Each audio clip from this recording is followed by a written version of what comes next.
Chapter 3. Fat Stanley and the Lancaster Amish. I don't take criticism well. Separate schooling and education into compartments, and useful distinctions jump out at you. Schooling is a matter of habit and attitude training.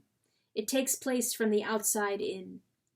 Education is a matter of self-mastery first, then self-enlargement, even self-transcendence, as all possibilities of the human spirit open themselves into zones for exploration and understanding. There are points where the two conditions inform one another, but in schooling, somebody else's agenda is always uppermost. This mind control aspect is what makes it so unpleasant, even pornographic to some, although not to the lost souls already broken to the game of pleasing others. You can easily compensate for a lack of schooling. The human record is full of stories of those who have done so in the past and those who continue to do so in the present. But without education, you will stumble through life, a sitting duck for exploitation and failure, no matter how much money you make. Mary Shelley wrote the story of Frankenstein at the age of 18, nearly 200 years ago. Today, it's studied in college courses as a profound work of literature. That famous Stratford nobody, William Shakespeare, had little seat time in a classroom and owned no books, apparently, yet 4 centuries after his death, he remains an icon of global civilization. The list is a long one. Large accomplishments, little schooling. It's quite rare for an inventive person in any field to trace success to school training.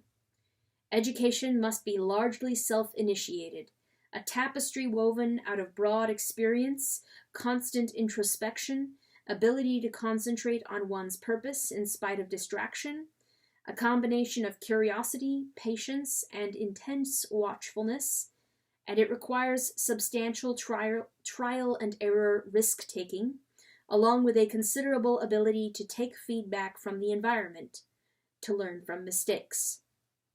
I once heard someone in my own family, who I once loved very much, say, "I don't take criticism well," as if it were a boast, and I knew at that instant there was no way at all for her to grow in mind or character with that self-destructive attitude. Let me tell you a little about Fat Stanley, whose path crossed mine when he was 13. Stanley only came to class 1 or 2 days a month, and I knew that sooner or later he would be caught in the truancy net and prosecuted. I liked Stanley, not least because he never whined when other kids bothered him because he was fat.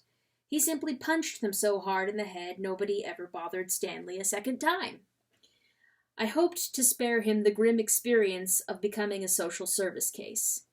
So I asked him one day what he did on all those absences. What he said changed my life. I never saw school the same way after Stanley spoke. It seems Stanley had 5 aunts and uncles, all in business for themselves before the age of 21. His aim was to follow in their footsteps. Even at 13, he had been made aware of time's winged chariot hurrying near, and that he only had 8 years to make the miracle of an independent livelihood. One of the relatives was a florist, one a builder of unfinished furniture, one a deli owner, one had a little restaurant, one owned a delivery service. Stanley cut school to work without pay for each of these relatives, bartering labor in exchange for learning the business, and a whole lot more, working in the company of men and women who cared for him much more than any professional stranger would have. It was a better educational package than whatever he missed cutting school, hands down. As he put it to me, man to man, "This way I get a chance to see how the different businesses work. You tell me what books I have to read and I'll read them, but I don't have time to waste in school unless I want to end up like you, working for somebody else." When I heard that, I couldn't keep him locked up in good conscience. Besides, his mother agreed with Stanley. So I began to cover for him, logging him present when he was making floral bouquets or building furniture. None of his other teachers ever asked. I think they were glad to be rid of him. To illustrate the powerful energies at work under his fat, deceptively cheerful exterior, Stanley crossed his T's with a pointed spear formation, not a simple line.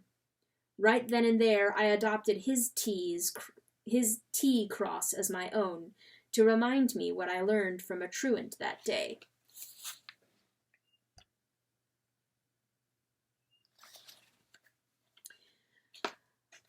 A big secret of bulk processing schooling is that it doesn't teach the way children learn.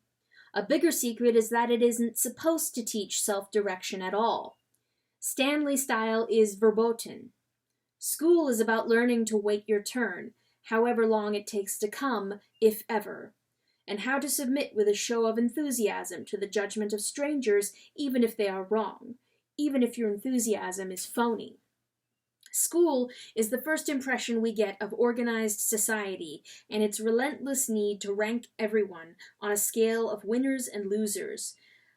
Like most first impressions, the real things school teaches about your place in the social order last a lifetime for most of us. Work in classrooms isn't important work. It fails to speak to real needs pressing on the young. It doesn't answer burning questions which day-to-day experience forces upon young minds. Problems encountered outside school walls are treated as peripheral, when in truth they are always central. The net effect of making work abstract, subject-centered, external to individual longings, fears, experiences, and questions is to render students of this enforced irrelevance listless and indifferent. The cause of sluggishness in the young have been well understood for a long time. I'm tempted to say forever. Growth and self-mastery are reserved for those who vigorously self-direct, like Stanley. Planning, doing, creating, reflecting, freely associating, taking chances, punching the lights out on your tormentors. But this is precisely the agenda school is set up to prevent. Think of school as a conditioning laboratory, drilling naturally unique, one-of-a-kind individuals to respond as a mass, to accept continual ennui, envy and limited competence as only natural parts of the human condition. The official economy we have constructed demands constantly renewed supplies of leveled, spiritless, passive, anxious, friendless, familyless people who can be scrapped and replaced endlessly, and who will perform at maximum efficiency until their own time comes to be scrapped. People who think the difference between Coke and Pepsi, or round hamburgers versus square ones, are subjects worthy of argument. As I wrote those words in February of 2008, I had just finished listening to a commercial for high-style telephones on TV. It made fun of the unfortunate fools whose telephone styling was "so yesterday," as a pretty girl put it in the advertisement. It had never before occurred to me that among various inescapable worries, like cancer, homelessness, unemployment, blindness, aging, poverty, crippling accidents, and the like, there might actually be people so shallow the look of their telephone was an item of concern. Try to picture the A student who came up with that idea, and pray for his contemptible soul. The Old Order Amish. I tried to imagine the Lancaster Amish, or any of the Old Order Amish scattered around the world, wondering whether their telephones were in fashion. The small business, small farm economy of the Amish requires different qualities from the oncoming generations than we do. They ask for broad competence and a spirit of self-reliance, for dependability, honesty, neighborliness, compassion, piety, and commitment to the common good. Were we to adopt Amish values wholesale, our economy would nosedive. As our economy has been shaped by its architects, it relies upon encouraging frenzy for novelty, for fashion in more than clothing, all the way to telephones. It's an attitude which induces non-stop consumption in a heady atmosphere of out with the old, in with the new, to escape from shame, an addiction to the spirit of the Cole Porter song, Anything Goes. That's the job of the incessant bells perform in our schools. They teach a Monty Python-esque relief at escape from responsibility, as they say in bell language. And now for something completely different. Of course, you have to have deep experience with shame to fear it. But schools are an advanced workshop in that, too. The first day I taught, an old-timer told me how to control my classes. Humiliation, she said. That's the only thing they fear. Shame them. Encourage other kids to shame them, too. One famous insider of modern schooling back in post-World War I days, when the model was hardening, called government schooling the perfect organization of the hive. That was H. Goddard, chairman of psychology at Princeton. Goddard believed standardized test scores used as a signal for privileged treatment would cause the lower classes to come face to face with their own biological inferiority. It would be like wearing a public dunce cap. Exactly the functions special education delivers today. The pain of endless daily humiliation would discourage reproduction among the inferior, Goddard thought. Charles Darwin had implied this gently, but his first cousin, Francis Galton, had virtually demanded it of responsible politicians on both sides of the Atlantic in his own writings.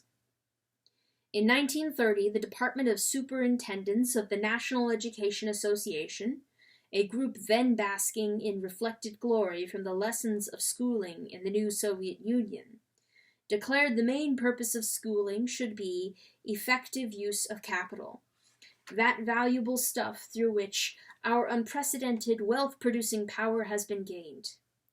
Now, how do you suppose that idea got into circulation among the folks at a presumably left-wing organization? Talk about a house of mirrors. For the curious, you might want to buy Anthony Sutton's Wall Street and the Rise of the Soviet Union. Think for a second how capital can become more effective. Surely it happens when the stuff capital allows to be produced is actually purchased by eager consumers, and when projects financed by capital receive little public resistance. Capital operates most efficiently in climates without public opposition, where critical thinking among ordinary people is in a primitive state, so the public becomes an inept opponent.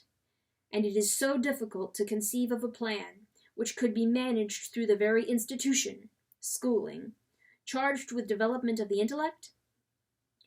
It isn't by accident the symbol of Fabian socialism is a wolf in sheep's clothing, or that Fabians were from the comfortable classes of England, not from its marginalized dregs, as was often true of revolutionary socialists. This is a matter of some significance, though never held up to scrutiny in schoolbook histories. Where industrial management was content to kill the masses with brutal treatment, Fabians, led by Beatrice Webb, aimed to kill them with kindness. Hence we got the welfare state.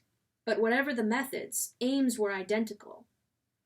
If school is to serve capital, then it must be a production line where children, as raw material, are shaped and fashioned like nails. To make capital more efficient would require capital accumulations be concentrated into fewer hands, not spread so widely among the populace. Even that the middle-class basis of American society give way a little, too, or eventually give way a lot. 66 years after this weirdly indiscreet slip by the NEA's Department of Superintendents, Johns Hopkins University Press in 1996 published a book, Fat and Mean, with surprising news about our by now well-schooled society. The book reported that while the American economy had grown massively through the 1960s, real spendable working-class wages hadn't grown at all for 30 years. During the booms of the 1980s and 1990s, purchasing power had risen steeply for 20% of the population, but it actually declined for all the rest by 13%. After inflation was factored in, purchasing power of a working couple in 1995 was only 8% greater than for a single working man in 1905. The steep decline in common prosperity over 90 years of intense forced schooling drove both parents from the home to work, depositing their children in the management systems of daycare and extended schooling. Despite a century-long harangue that schooling is the cure for unevenly spread wealth, exactly the reverse occurred. Wealth was 250% more concentrated at century's end than at its beginnings. The old order Amish took a different road. Today, a group of about 150,000 people, quite prosperous although virtually unschooled, this group, held together by religion and common culture, came to the U.S. with little more than the clothes on their backs. In his book, Amish Enterprise, published in 1995, author Donald Craybill, a specialist in Amish life and a Johns Hopkins University academic, said the Amish, quote, challenge a lot of conventional assumptions about what it takes to enter business. They don't have high school educations. They don't have specialized training. They don't use computers. They don't use electricity or automobiles. They don't have training in how to create a marketing plan. But the resources they transfer over from the farm are an entrepreneurial spirit, a willingness to take risks, innovativeness, a strong work ethic, a cheap family labor pool, and high standards of craftsmanship. They don't want their shops and industries to get large. This spreads entrepreneurship widely across the whole settlement. End quote. More. The Amish are legendary good neighbors, first to volunteer in times of need in the larger non-Amish community. They open their farms to ghetto children and frequently rear handicapped children from the non-Amish world whom nobody else wants. They farm so well and so profitably without using chemical fertilizers or pesticides, without tractors and other complex machinery, that Canada, Russia, France, Mexico, and Uruguay have hired them to help raise agricultural productivity outside the United States. In Yoder versus Wisconsin, 1976, the Amish did battle with the government of Wisconsin to preserve their way of doing things against bureaucratic assault. And although the decision looks like a compromise in which both parties won a little, a closer look will leave no doubt of which was the real winner. Sick of Amish rejection of its schools, Wisconsin sought to compel Amish compliance with its secular school laws through its police power. The Amish resisted on these grounds. They said government schooling was built on the principle of the mechanical milk separator. It whirled the young minds about until both the social structure of the Amish community and the structure of private family life were fragmented beyond repair. Schooling demanded separation of people from daily life.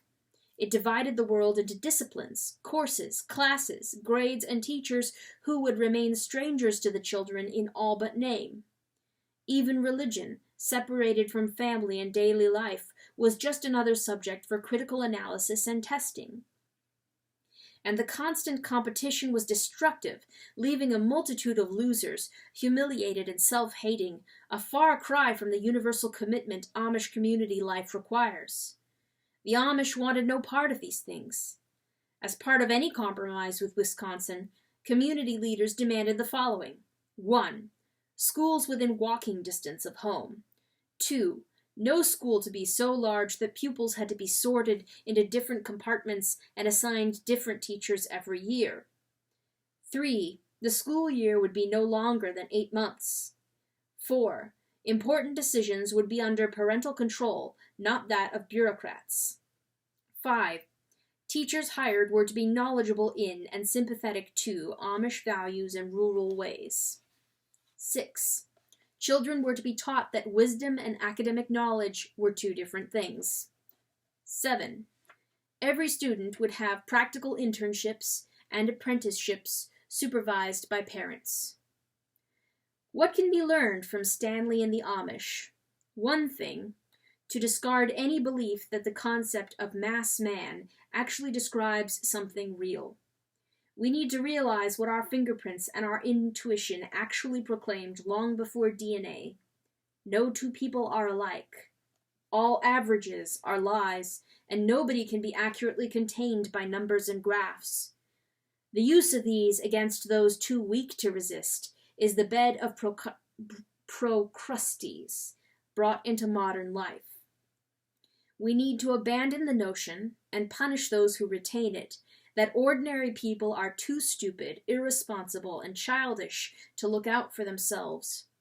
We need to honor our founding documents and founding ideas, to accept that each of us has the right to live as he or she deems wise, and if the way chosen would mean disaster for global corporations, as the way of the Amish and the Stanleys among us surely would, then that decision must be honored still.